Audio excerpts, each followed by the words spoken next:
ඔන්න අදත් ආවා ඔයාලත් බලන්න ලස්සන නවල් එකක් අරගෙන.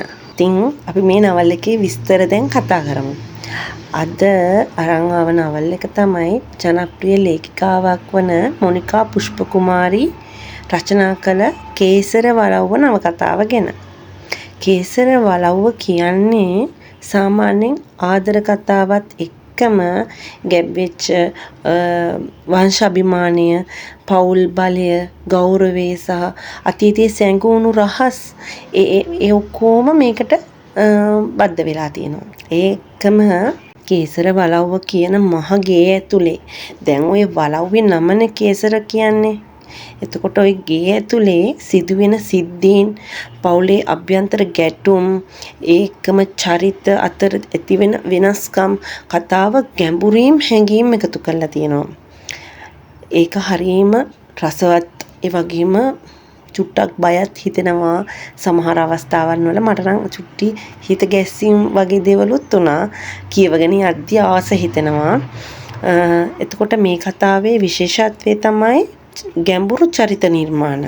ආදරය, අභිමානය අතර ගැටුම්, ඒකම අනපේක්ෂිත හැරවුම් මේ කතාවේ පාඨකයාගේ හිතට තදින් ගැඹුරින් සංවේදීව ගොඩනගලා තියෙනවා. හරිම ලස්සනයි. කතාව ඉදිරියට යද්දී අපිට දැනෙන්නේ සත්‍ය හැම වෙලේම පෙනෙන දේ නෙවෙයි කියලා. ඇත්ත අපිට අපේ දැන් තියෙන අපි කියන්නේ පොතත් එක්ක ගත්තාමත් ඒකත් හරි අපි දැන් ගෙවන ජීවිතෙත් ඒ වගේනේ. සමහර අවස්ථාවන් වල දැන් අපිට ඇහෙන් දකින දේ නෙමෙයිනේ ඇතුළාන්තයේ තියෙන්නේ. ඒ වගේ පොතෙත් ඒ විදිහම තමයි.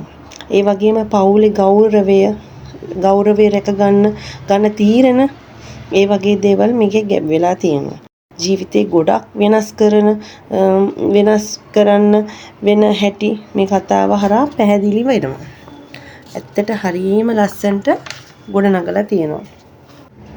ඔයාලා ආදර කතා, පෞල් කතා, ටිකක් අර රහස් භාවයේ මිශ්‍ර නවල්ස් ඒව වලට කැමති කට්ටිය ඉන්නවා නම් කේසර වලව්ව අනිවාර්යෙන්ම අරන් කියවන්න. එක කියවන්න ඕන පොතක්. ඒ තරම් ලස්සනයි. මම හරිය ආසාවෙන් කියවපු පොතක්. අනික තමයි මොනිකා පුෂ්පකුමාරී රචනා කරන පොත් හරිම ලස්සනයි. මම ඒකේ ලේඛිකාවගේ පොත් කියවන්න හරියම කැමති කෙනෙක් තමයි. ඒ තරම් ලස්සනට පාඨකයට හිතට දැනෙන්න ලියලා තියෙනවා. අපි හරියට මේ පොත ඇතුලේ ජීවත් වෙනවා වගේ හා සමාන ලියලා තියෙනවා.